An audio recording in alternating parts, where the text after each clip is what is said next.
मेरा नाम कीर्ति है। मैं आज अपनी इस कहानी से उन सारी लड़कियों को ये मैसेज देना चाहती हूँ जो हमेशा प्यार में धोखा खाती हैं।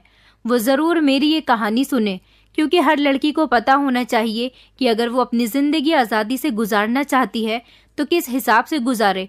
और आज़ाद ख्याल रखने वाली लड़कियाँ हमेशा किसी ऐसे इंसान के चंगुल में फंस जाती हैं जिसके चंगुल से निकलना उनके लिए बहुत मुश्किल हो जाता है। जी हाँ, मैं अपने माता पिता की इकलौती और लाडली बेटी थी। मेरे माता पिता मुझसे बहुत प्यार करते थे। उन्होंने मेरे हर शौक को पूरा किया था, मगर मेरा एक शौक था जिसको वो पूरा नहीं करते थे। वो शौक ये था कि मेरे माता पिता ने कभी मुझे आज़ादी नहीं दी थी। मुझे हर तरह का कपड़ा पहनने की परमिशन दी जाती थी, मगर सिर्फ घर के अंदर। मैं अगर कहीं घूमने जाती थी तो सिर्फ अपनी फैमिली के साथ। मैं अगर अपने स्कूल और कॉलेज जाती थी तो मेरे पापा ही मुझे लेने आते थे और मेरे पापा ही मुझे छोड़ने जाते थे। ये सब मेरे माता पिता का प्यार था।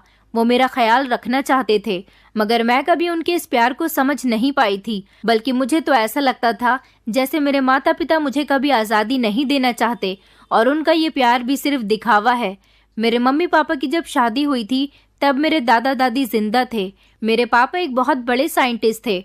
भगवान की कृपा से हम लोगों के पास सब कुछ था, कभी किसी चीज़ की कमी नहीं हुई थी। मेरी दादी पुराने ख्याल रखने वाली औरत थी, इसलिए जब मेरी मम्मी के पापा के साथ शादी हुई थी तो वो शादी के 3 महीने बाद ही मेरी मम्मी पर दबाव डालने लगी थी कि अभी तक उन्हें कोई खुशखबरी क्यों नहीं है। लेकिन ये सब कुछ किसी औरत के अपने हाथ में नहीं होता। फिर भी मेरी दादी को बस घर के अंदर बच्चे की किलकारी सुनने की बेचैनी हो रही थी। फिर हार कर मेरी मम्मी ने अपनी शादी के 5वें महीने में ही डॉक्टर का ट्रीटमेंट शुरू कर दिया था।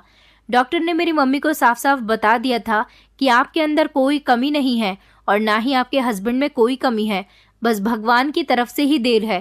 टेंशन न लें, जल्दी ही आप प्रेग्नेंट हो जाएंगी। लेकिन दादी ने मेरी मम्मी का दिमाग खराब करके रखा हुआ था, जिसकी वजह से मेरी मम्मी दिन रात प्रार्थना करती रहती थी कि उनके यहाँ बच्चा हो जाए, जिससे दादी मेरी मम्मी का पीछा छोड़ दें। दादी की कड़वी कड़वी बातें सुनते सुनते मेरी मम्मी की शादी के 2 साल गुजर गए थे। दादी कहती थी कि मैं अपने बेटे की शादी किसी दूसरी लड़की के साथ करवा दूंगी, तुम अभी तक मेरे बेटे को एक बच्चा तक नहीं दे सकी हो। मेरी मम्मी दादी की सारी बातों को खामोशी से बर्दाश्त करती थी, जबकि पापा भी दादी को समझाया करते थे कि भगवान की तरफ से ही देर है, जब भगवान चाहेगा तो हमारी गोद भर जाएगी। दादी इसी तरह से हंगामा करते करते एक दिन इस दुनिया को छोड़कर चली गईं और उनको अपने पोता पोती की शक्ल देखनी भी नसीब नहीं हुई।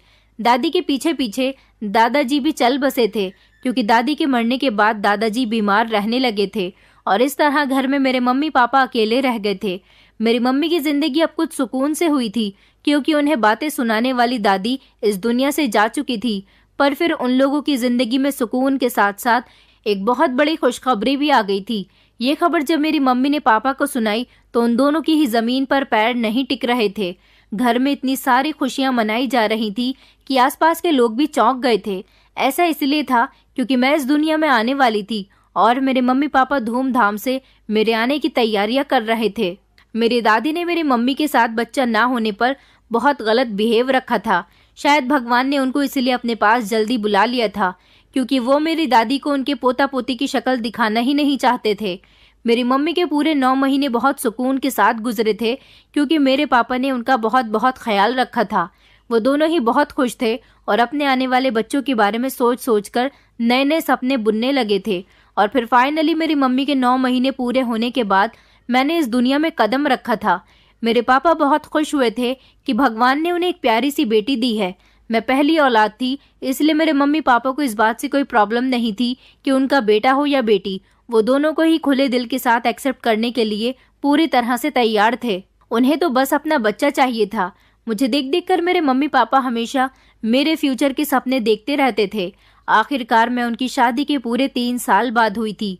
मैं बहुत प्यारी थी। मेरे मम्मी पापा ने मेरे पहले बर्थडे को भी खूब धूमधाम के साथ सेलिब्रेट किया था। फिर जैसे जैसे मैं बड़ी होती गई तो अपने मम्मी पापा को खूब नखरे दिखाती थी। मैं जानती थी कि मेरा हर नखरा, मेरी हर ख्वाहिश पूरी की जाती है। उन दोनों ने मेरी परवरिश इस तरह से की थी कि कभी मुझे खरोंच तक नहीं आने दी थी।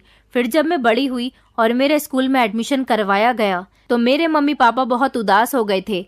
ऐसा इसलिए था क्योंकि वो अपने आप से ज्यादा किसी दूसरे पर भरोसा नहीं कर सकते थे, क्योंकि वो अपनी बेटी को लेकर बहुत सीरियस थे। मेरे पापा ने शहर के सबसे बेस्ट स्कूल में मेरा एडमिशन करवाया था और वहाँ पर 2 गार्ड्स भी देख रेख के लिए रखे हुए थे।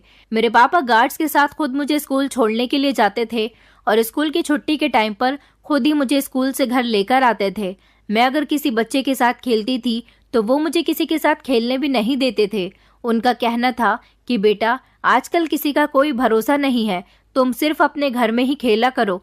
जब से मैं पैदा हुई थी, मेरे पापा ने घर की सिक्योरिटी पहले से कई गुना ज्यादा बढ़ा दी थी। उस समय मैं छोटी थी, इसलिए सिक्योरिटी, कैद, आज़ादी न मिलना, इन सारी चीज़ों का मतलब मैं नहीं जानती थी। फिर मैं बड़ी हुई और मेरा स्कूल कंप्लीट हो चुका था, इसलिए मेरा एडमिशन शहर के सबसे बेस्ट कॉलेज में करवाया गया था। मैं जिस कॉलेज में पढ़ती थी वहाँ पर सारे ही अमीर बच्चे पढ़ने के लिए आते थे, जिनके फादर बिजनेसमैन होते थे, डॉक्टर होते थे, या फिर पुलिस इंस्पेक्टर होते थे, या फिर एक्टर्स होते थे। स्कूल में भी मेरी किसी के साथ कोई फ्रेंडशिप नहीं थी, क्योंकि मेरे मम्मी पापा ने हमेशा मुझे यही समझाया था कि किसी से फालतू बातचीत करने की ज़रूरत नहीं है। स्कूल जाती हो तो सिर्फ अपनी पढ़ाई पर ध्यान दिया करो। मैं भोली भाली मासूम सी लड़की थी, बाहर की दुनिया को ज़्यादा नहीं जानती थी, इसलिए मैं सिर्फ अपने स्कूल की पढ़ाई पर ही ध्यान दिया करती थी। मगर अब मैं कॉलेज में आ चुकी थी। कॉलेज की लाइफ स्कूल की लाइफ से बहुत अलग थी। मैं भले ही कॉलेज में भी किसी से बातचीत नहीं करती थी, लेकिन मैंने देखा था कि कॉलेज के लड़के लड़कियां ग्रुप बनाकर बैठ जाते थे और एक दूसरे के साथ खूब हंसी मजाक करते थे और बातें करते थे। एक मैं ही थी जिसकी दोस्ती भी सिर्फ बुक्स के साथ ही होती थी और जो बातचीत भी सिर्फ बुक्स के साथ ही किया करती थी। मुझे उन लोगों की लाइफ अपनी लाइफ से बहुत डिफरेंट लगती थी। मेरा मन करता था कि मैं भी इन लोगों की तरह फ्रेंड सर्कल बनाऊं और अपने फ्रेंड्स के साथ खूब हंसी मजाक करूं, अपनी लाइफ को एंजॉय करूं। मगर मैं ऐसा नहीं कर सकती थी, क्योंकि मैं जहां भी जाती थी मेरे गार्ड्स मेरे पीछे पीछे जाते थे। मेरे पापा ने जिस तरह से स्कूल वालों से गार्ड्स को साथ लाने की परमिशन ले ली थी, इसी तरह से कॉलेज वालों से भी परमिशन ली हुई थी, क्योंकि कॉलेज में भी जब मेरी क्लासेस होती थी तो गार्ड्स प्रोफेसर के दाएं बाएं खड़े हो जाते थे। कुछ प्रोफेसर्स की तो गार्ड से भी बहस हो जाती थी, क्योंकि कुछ प्रोफेसर्स को ये बात बर्दाश्त नहीं होती थी कि आखिर कॉलेज में गार्ड्स रखने की परमिशन क्यों दी हुई है। आखिर कॉलेज में हजारों के हिसाब से स्टूडेंट्स पढ़ते हैं, लेकिन मेरे पापा एक बहुत अमीर आदमी थे, पैसे की ताकत से कुछ भी करवा सकते थे। कॉलेज में क्लास के टाइम पर मुझे कुछ स्टूडेंट्स के सामने बहुत एम्बैरेस होना पड़ता था, क्योंकि कुछ स्टूडेंट मेरी मजाक उड़ाया करते थे। कुछ लड़कियां तो कहती थी कि ये लड़की बड़ी अजीब है, इसकी लाइफ तो गार्ड्स की नज़रों में रहकर ही गुजर रही है, ये वॉशरूम जाती होगी तब भी इसके साथ गार्ड साथ में ही जाते होंगे। ये कहकर वो लड़कियां खूब हंसा करती थी। कई दिन हो गए थे इस नए कॉलेज में आने के बाद हर दिन मेरी कोई ना कोई किसी न किसी बात पर मजाक उड़ाया करता था।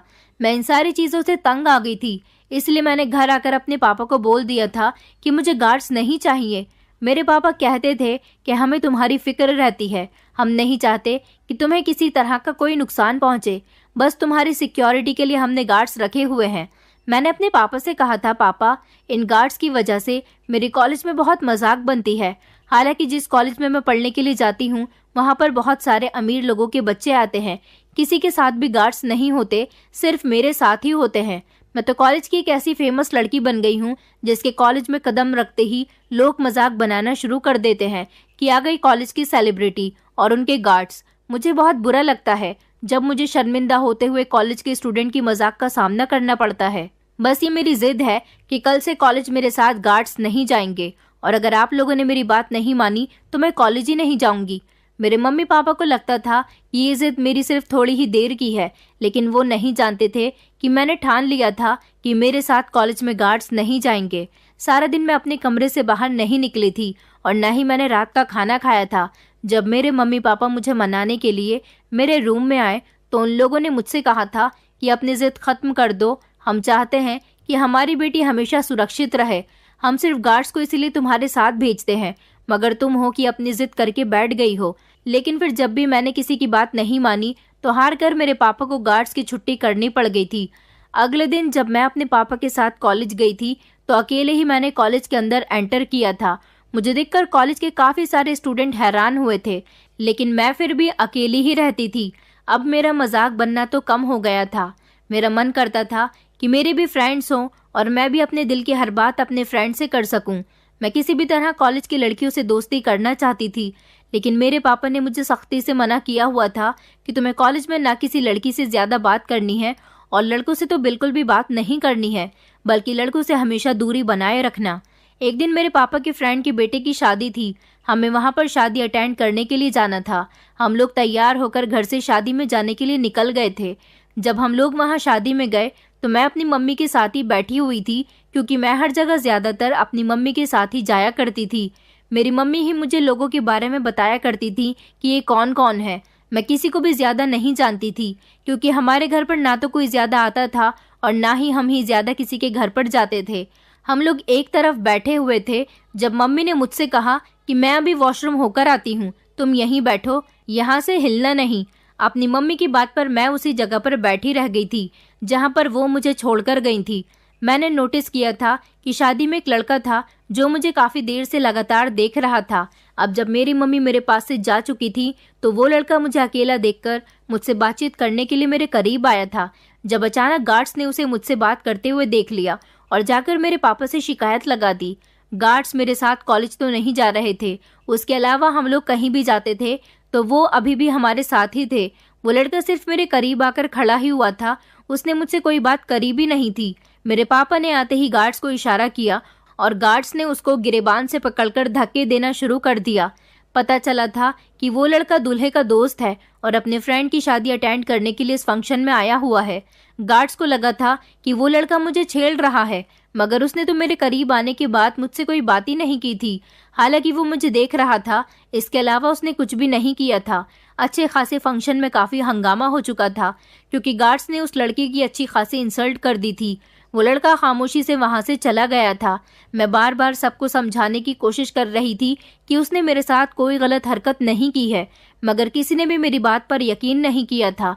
मम्मी वॉशरूम से वापस आई तो पापा ने उन्हें भी बहुत डांट लगाई थी और कहा था कि तुम्हें अपनी बेटी की परवाह नहीं है, तुम उसे अकेला छोड़कर कैसे जा सकती हो। तुम्हें पता है कि एक लड़का उसके करीब आ गया था, जिस बात पर मेरी मम्मी सबके सामने बहुत शर्मिंदा हुई थी और उन्होंने अपनी गलती एक्सेप्ट कर ली थी कि वो आगे से अपनी बेटी को कभी अकेला नहीं छोड़ेंगी। मुझे इस सब से बहुत गुस्सा आ चुका था और मैं बिना खाना खाए ही मम्मी पापा के साथ फंक्शन से घर वापस आ गई थी। मैंने घर आकर बहुत हंगामा किया था। न जाने हर जगह मुझ पर इतनी पहरे क्यों लगाए जाते हैं, मुझे फ्रीडम क्यों नहीं दिया जाता, मैं खुलकर सांस तक नहीं ले सकती। मैंने मम्मी पापा से कहा वो लड़का सिर्फ मेरे करीब आकर खड़ा हुआ था, उसने मेरे साथ कोई गलत हरकत नहीं की थी। पता नहीं आप लोगों ने उस बेचारे की इतनी इंसल्ट क्यों कर दी। आप लोग हर जगह मुझे शर्मिंदा करवाते हो, कभी कॉलेज में तो आज शादी में भी आप लोगों ने मुझे शर्मिंदा करने में कोई कसर नहीं छोड़ी है। ना तो आप लोग मुझे किसी से बात करने देते हो, ना कहीं आने जाने देते हो। आखिर आप लोग चाहते क्या हो। आज मुझे इतना गुस्सा आ रहा था कि मैंने अपने मम्मी पापा को एक बहुत बड़ी बात कह दी थी, जिसकी वजह से उन लोगों के दिल पर ठेस पहुंची थी। मैंने उनसे कहा था अगर आप लोगों को अपनी बेटी से इतना ही डर लगता है तो फिर आप लोगों ने मुझे पैदा ही क्यों किया था, मुझे इस दुनिया में आने ही नहीं देते।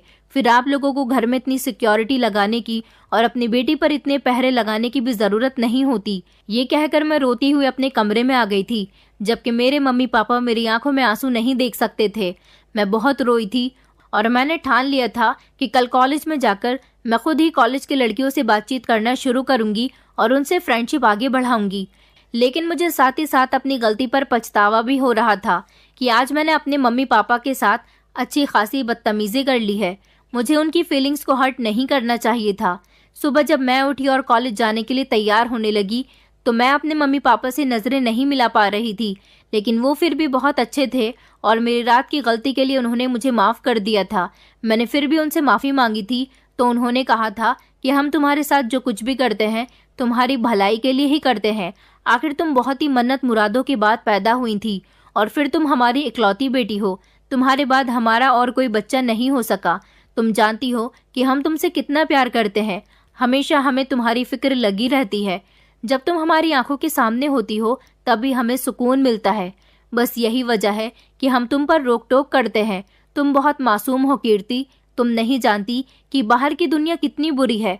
यहाँ अगर हम किसी से हंसकर बात कर लेते हैं तो लोग हमारी हंसी का फायदा उठाने लगते हैं। बस हम तुम्हें दुनिया की बुरी नजरों से बचाना चाहते हैं। मैंने अपने मम्मी पापा को सॉरी बोल दिया था और इस तरह से उन लोगों का आशीर्वाद लेकर पापा के साथ कॉलेज आ गई थी। कॉलेज में जब कुछ क्लासेस के बाद फ्री टाइम आया तो मैं अकेली बैठी हुई थी। तभी मेरे करीब एक लड़की आकर बैठ गई और कहने लगी कि तुम इतनी अकेले अकेले क्यों बैठी हो, क्या हुआ, तुम्हें किसी से बातचीत करना पसंद नहीं है? मैंने उसे कहा था नहीं नहीं, ऐसी कोई बात नहीं है, बस मैं हर किसी के साथ आसानी से एडजस्ट नहीं होती। तो वो मेरी इस बात पर मुस्कुराई और उसने मेरे आगे अपना हाथ बढ़ाया था और कहने लगी कि क्या तुम मुझसे फ्रेंडशिप करोगी? मैंने भी उसकी फ्रेंडशिप एक्सेप्ट कर ली थी और उससे हाथ मिला लिया था। इस तरह कॉलेज की एक लड़की से मेरी फ्रेंडशिप हो गई थी। हम दोनों एक ही क्लास के स्टूडेंट्स थे। मुझे उसके बारे में सब कुछ पता था और वो भी मेरे बारे में सब कुछ जानती थी। भले ही हम लोग किसी से बात नहीं करते, लेकिन जब एक साथ एक ही जगह होते हैं तो उसकी सारी जानकारी हमें ज़रूर होती है। इस लड़की का नाम शनाया था और इसके कॉलेज में बहुत सारे फ्रेंड्स थे। इसकी जितनी भी लड़कियां फ्रेंड्स थी और इस तरह मेरी भी धीरे धीरे उसके पूरे ग्रुप से बातचीत होने लगी थी। उन लोगों ने भी मुझे अपने ग्रुप सर्कल में शामिल कर लिया था और हम लोग एक साथ बैठकर खूब ढेर सारी बातें करते थे। मुझे अब कॉलेज जाने में मज़ा आने लगा था क्योंकि मेरे फ्रेंड्स बन चुके थे और मैं अपने फ्रेंड्स के साथ कॉलेज लाइफ को खूब एंजॉय कर रही थी। मैंने इस बारे में अपने मम्मी पापा को नहीं बताया था कि मेरे फ्रेंड्स बन चुके हैं। अगर अभी भी मेरे गार्ड्स कॉलेज मेरे साथ जाया करते तो वो ज़रूर मेरी शिकायत मेरे मम्मी पापा से कर देते। गार्ड्स के ना होने का मैंने फ़ायदा उठाया था, जिस वजह से मुझे कॉलेज जाना अच्छा लगने लगा था। हमारे ग्रुप में 5 लड़कियां थीं और उन 5 से ही मैं बहुत घुल मिल गई थी। मगर इन लड़कियों के अंदर बड़ी अजीब सी हरकतें थीं जिनको देखकर मैं हैरान होती थी। धीरे धीरे मुझे उनकी पर्सनल लाइफ के बारे में पता चलने लगा था। वो सब मुझे अपनी पक्की फ्रेंड्स मान चुकी थी, इसीलिए अपने बॉयफ्रेंड्स के बारे में भी मुझे बताया करती थी। प्यार मोहब्बत क्या होता है, बॉयफ्रेंड किस लिए होते हैं, मैं ये बातें ज़्यादा नहीं जानती थी क्योंकि ना तो मेरे पास मोबाइल था और ना ही मैं टीवी देखती थी। मेरी पूरी ज़िंदगी सिर्फ अपने मम्मी पापा को देखते हुए ही गुजरी थी। बॉयफ्रेंड और प्यार मोहब्बत जैसी बातें मेरे लिए एक अजनबी और अनोखी बात थी। मुझे ये बातें बहुत अजीब लगती थी और पसंद भी नहीं आती थी, लेकिन लड़कियों की फैमिली में इन्हें कोई भी रोक टोक करने वाला नहीं था। मुझे लड़कियों की ज़िंदगी अच्छी लगने लगी थी। कहने को तो मेरी ज़िंदगी भी बहुत अच्छी गुजर रही थी, मगर उनका जो मन करता था वो वही किया करती थी। जिसके साथ मन होता था उसके साथ जाती थी, जहाँ मन करता था वहाँ जाती थी। मेरी ज़िंदगी उनके मुकाबले कैद से भरी हुई थी। हैरानी की बात तो ये थी कि वो सारी ही लड़कियां मेरी उम्र की थी और उनके कई कई बॉयफ्रेंड्स थे और इतनी चालाक और होशियार थी कि मैं आप लोगों को बता भी नहीं सकती। शायद ये उनको ज़्यादा दी गई आज़ादी का नतीजा था। देखा करती थी मैं कि ये 5 लड़कियां कॉलेज में तो अपनी कार से आती थी, लेकिन वापसी में कॉलेज के ही स्मार्ट और हैंडसम लड़कों के साथ उनकी कार में वापस जाती थी। वो लड़के हमारे ही कॉलेज के होते थे जिनसे उनकी अच्छी फ्रेंडशिप थी। मैंने अभी तक कॉलेज में किसी भी लड़के से फ्रेंडशिप नहीं की थी। ये लड़कियां उनके साथ कहाँ जाती थी ये भी मुझे पता होता था। कोई किसी होटल में जाती तो कोई किसी सिनेमा हॉल में, तो किसी पार्क में या फिर किसी रेस्टोरेंट में जाती थी। इस बात पर ना उनके घर वालों को कोई ऑब्जेक्शन होता था और ना ही लड़कियों को कोई डर था और ना ही कोई शर्म।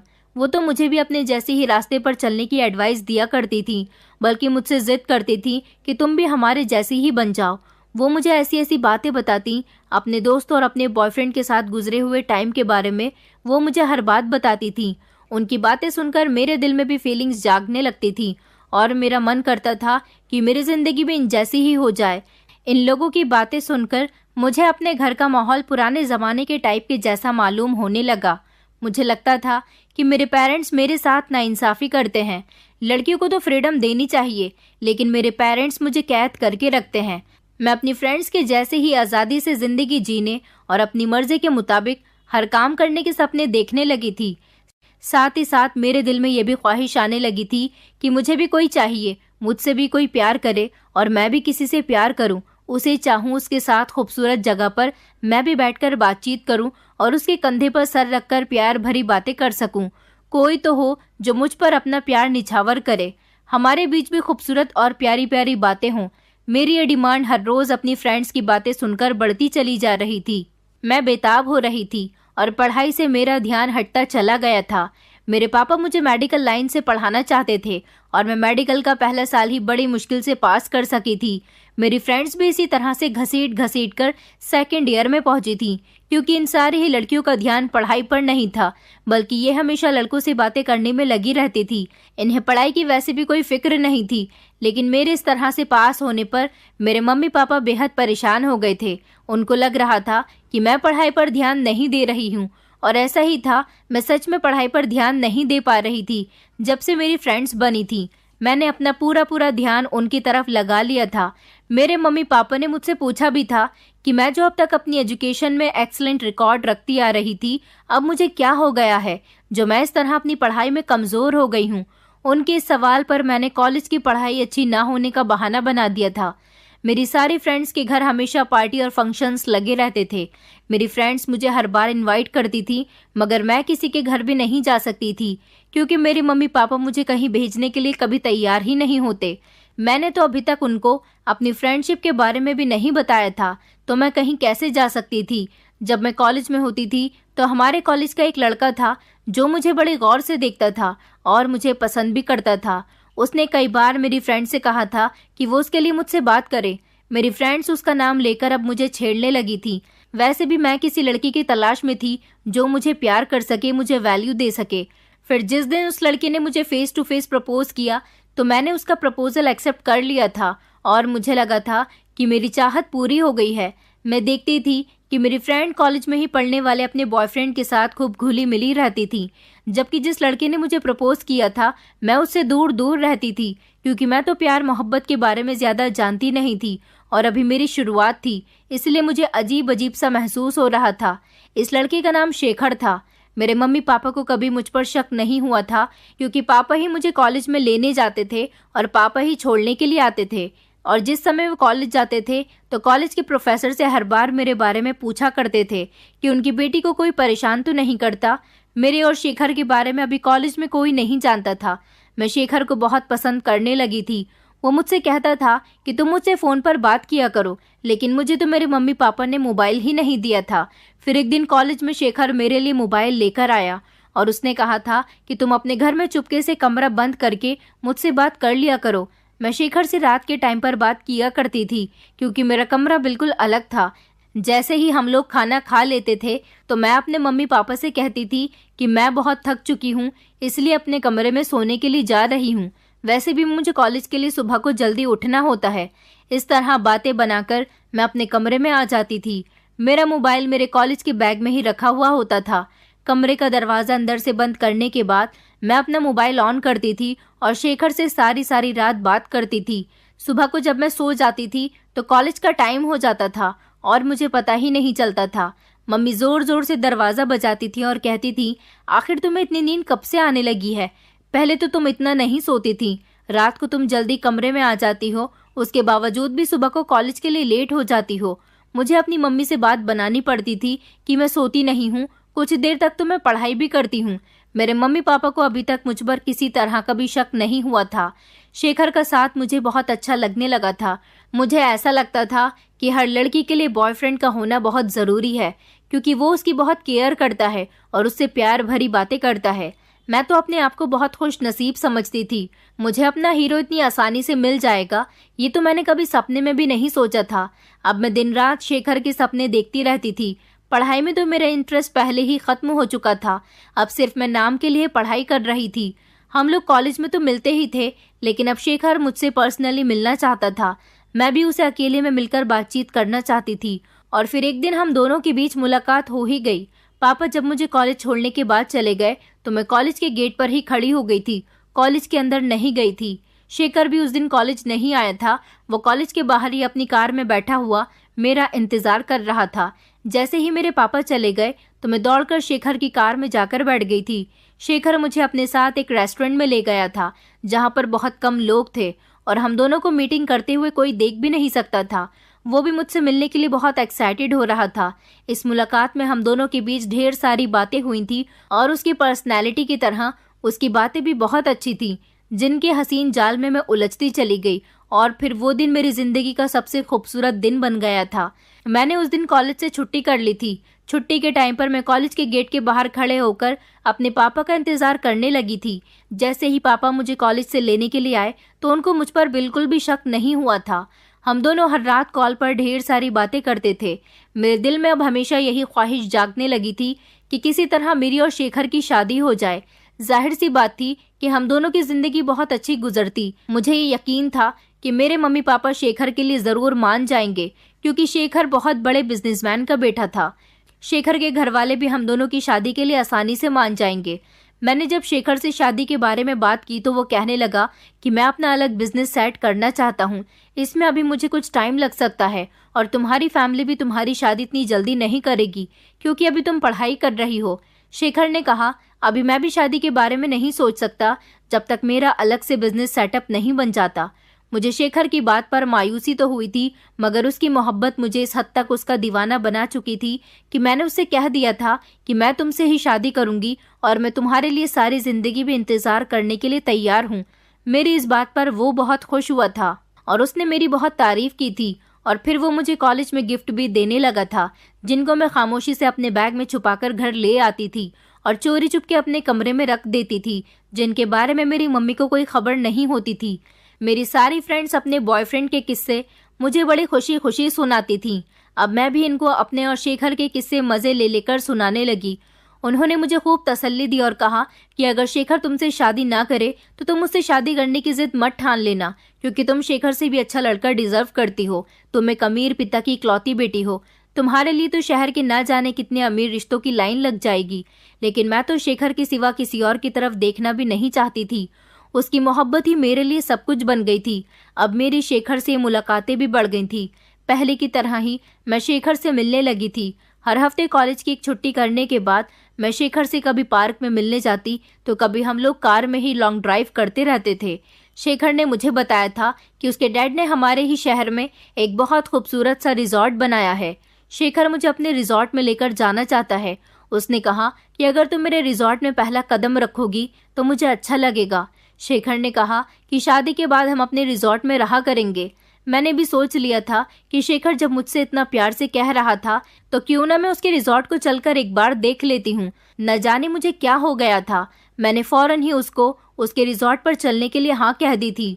अभी तक तो हम पब्लिक प्लेस में ही मिलते रहे थे, लेकिन अब शेखर मुझे अपने अकेले रिजॉर्ट में लेकर जा रहा था, जो कि अभी तक पूरी तरह से खाली पड़ा हुआ था। उसमें कोई भी नहीं था। हम लोगों ने दिन डिसाइड कर लिया था और फिर जब सुबह के टाइम पर मेरे पापा मुझे कॉलेज छोड़ने के बाद वहां से जा चुके थे तो मैं शेखर के साथ उसकी कार में बैठकर जाने लगी थी।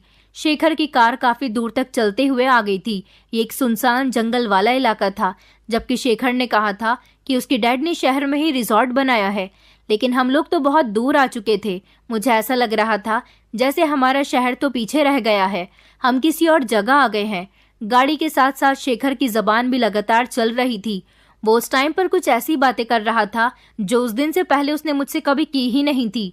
रोमांटिक टाइप की बातें जो मुझे बिल्कुल भी अच्छी नहीं लग रही थी। वो कह रहा था कि जब हम रिजॉर्ट में पहुंचेंगे तो कुछ रोमांटिक सीन क्रिएट करेंगे, जैसे हस्बैंड वाइफ करते हैं, ताकि रिजॉर्ट में जाने के बाद हमारे पल यादगार हो सकें। पहले तो मैं उसकी बातों को बहुत इंटरेस्ट लेकर सुनती रही, लेकिन जब उसकी बातें हद से आगे बढ़ने लगी तो मुझे उसकी बातें बुरी लगने लगी थी।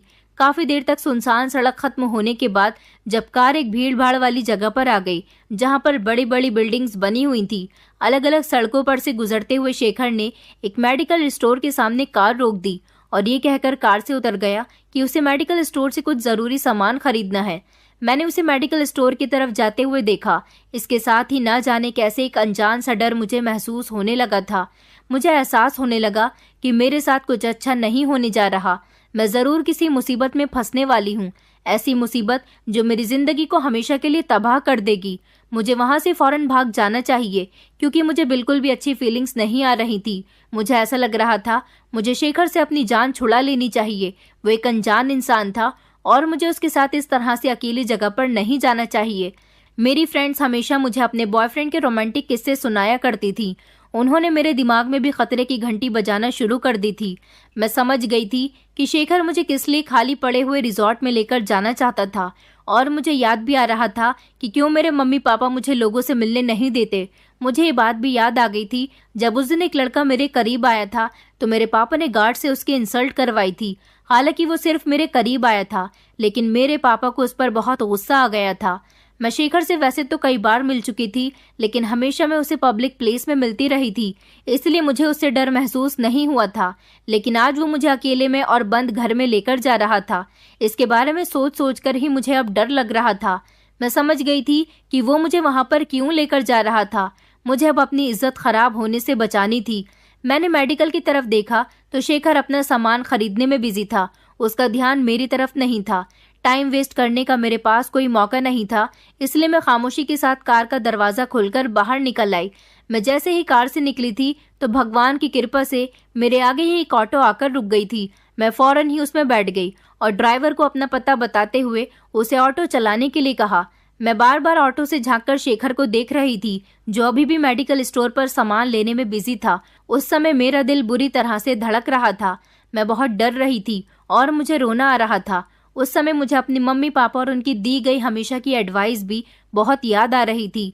मैं बार बार पीछे देख रही थी कि कहीं मेरे पीछे पीछे शेखर तो नहीं आ रहा, उसने मुझे भागते हुए तो नहीं देख लिया। मगर सब कुछ ठीक रहा और मैं आसानी से अपने घर पहुंच गई। मैं जैसे ही घर पहुंची तो मेरी मम्मी मुझे देखकर बहुत परेशान हो गई थी। सिक्योरिटी गार्ड ने उनको बता दिया था कि मैं ऑटो में बैठकर घर आई हूँ। सिक्योरिटी गार्ड ने ऑटो वाले को भी पैसे दे दिए थे। मैं घर आते ही अपनी मम्मी के गले लगकर फूट फूट कर रोने लगी थी। मेरी मम्मी परेशान हो गई और पूछने लगी कि तुम कॉलेज से अकेले क्यों आई हो और ऑटो में बैठकर आने का क्या मतलब है। तो मैंने मम्मी को कुछ नहीं बताया और सिर्फ इतना ही कहा कि मेरी तबीयत ठीक नहीं थी, इसलिए मैं कॉलेज से छुट्टी लेकर घर आ गई। मेरी मम्मी ने घबराकर जल्दी से पापा को कॉल कर दी थी। आधे घंटे में पापा भी घर पहुंच गए थे और बार बार दोनों ही मुझसे पूछे जा रहे थे कि तुम्हें क्या हुआ है, इतना क्यों रो रही हो। पापा ने डॉक्टर को भी घर बुला लिया था। इस डर की वजह से मुझे बुखार हो गया था। डॉक्टर ने दवाई दे दी थी। मैं सो गई थी। अगले दिन जब मैं सोकर उठी तो मेरी तबीयत नॉर्मल थी और मैं शेखर वाले डर से भी बाहर आ चुकी थी। मेरी मम्मी पापा मेरे लिए बहुत परेशान थे, इसलिए मैंने उनको बताया था कि मेरी तबीयत ठीक नहीं थी। मैं इस वजह से रो रही थी और इसी वजह से परेशान थी। कॉलेज में मुझे अजीब अजीब सी फीलिंग्स आ रही थी, इसलिए मैं कॉलेज से ऑटो करके घर आ गई। मेरे मम्मी पापा ने कहा कि तुम हमें कॉल कर देती तो तुम्हें इतना परेशान नहीं होना पड़ता बेटा। उस दिन जैसे तैसे मेरी इज्जत बच चुकी थी और मैं अपने घर वालों के सामने सही सलामत थी। मैंने अपने मम्मी पापा से कहा था कि मुझे कॉलेज नहीं जाना, मैं अब कॉलेज में पढ़ाई नहीं करना चाहती, क्योंकि पढ़ाई की ज्यादा डिप्रेशन की वजह से मेरी तबीयत खराब रहने लगी है। मैंने बस जितना पढ़ लिया है मेरे लिए उतना ही काफी है। मेरे मम्मी पापा मेरी इस बात को मान गए थे। मैंने शेखर का मोबाइल तोड़कर घर के पीछे की तरफ फेंक दिया था और उसने जितने भी गिफ्ट्स दिए थे मेरे पास थे, वो सब मैंने मोबाइल के साथ साथ ही फेंक दिए थे। उस दिन के बाद मैं कभी कॉलेज नहीं गई और घर में ही अपनी मम्मी के साथ उनकी आंखों के सामने रही। भगवान की कृपा थी कि मेरी सारी फ्रेंड्स और शेखर ने मुझसे कभी भी कांटेक्ट करने की कोशिश नहीं की, क्योंकि मम्मी पापा के डर की वजह से मैंने अपनी फ्रेंड्स को अपनी कोई डिटेल्स नहीं दी थी और न ही मैं चाहती थी कि उनमें से कोई मेरे घर पर आए। इस तरह मैं शेखर के घिनौने खेल की चपेट में आने से बच चुकी थी और मुझे तब समझ आई थी कि माता पिता अपनी बेटियों पर जितनी रोक टोक करते हैं वो बिल्कुल ठीक करते हैं। हम लड़कियां चालाक लड़कों की बातों में आसानी से आ जाती हैं और भूल जाती हैं कि हमारे माता पिता ने हमें सारी जिंदगी कितनी मेहनत से पाल पोस कर बड़ा किया है। हम लड़कों की मोहब्बत के आगे अपने माता पिता की इतने सालों की मोहब्बत को भूल जाते हैं। मुझे तो उस समय अकल आ गई थी और मैं मौके से फरार हो गई थी। मगर मैं आप लोगों से रिक्वेस्ट करती हूँ कि आप लोग कभी भी ऐसे लड़कों की बातों का शिकार ना हो और जितना हो सके अपने पेरेंट्स की बातों का कहना माने। आपके पेरेंट्स अगर आपको किसी से बातचीत करने की या किसी से मिलने की आज़ादी नहीं देते तो वो बिल्कुल ठीक करते हैं, क्योंकि उन्हें आपकी परवाह है। मैं अब अपने पेरेंट्स के हर कहने को मानती हूँ और अब मेरा रिश्ता लग चुका है। जल्दी ही मेरी शादी भी हो जाएगी। शेखर का ख्याल मेरे दिल से जल्दी इसीलिए निकल गया था क्योंकि सच्ची मोहब्बत करने वाले लोग कभी भी अपनी मोहब्बत की इज्जत के साथ खिलवाड़ नहीं करते। अगर शेखर मुझसे प्यार करता होता तो ये पता करने की कोशिश करता कि मैं कहाँ चली गई हूँ। मेरे घर रिश्ता भी भेज सकता था, क्योंकि इस बात को गुजरे पिछले 5 साल हो चुके हैं। मेरी मुलाकात कभी दोबारा शेखर से नहीं हुई। भगवान की कृपा से अब मेरी शादी एक अच्छे परिवार में होने जा रही है, जिसकी वजह से मेरे माँ बाप भी बहुत बेफिक्र हैं और आज मैं भी खुश हूँ कि मैंने अपने मम्मी पापा का कहना मानकर अच्छाई का काम किया है। दोस्तों, उम्मीद करती हूँ आपको हमारी कहानी पसंद आई होगी। कहानी पसंद आई है तो वीडियो को लाइक करें, चैनल पर नए हैं तो चैनल को सब्सक्राइब करें और हाँ, नोटिफिकेशन बेल को जरूर दबाएं ताकि अगली अपडेट सबसे पहले आपको मिले।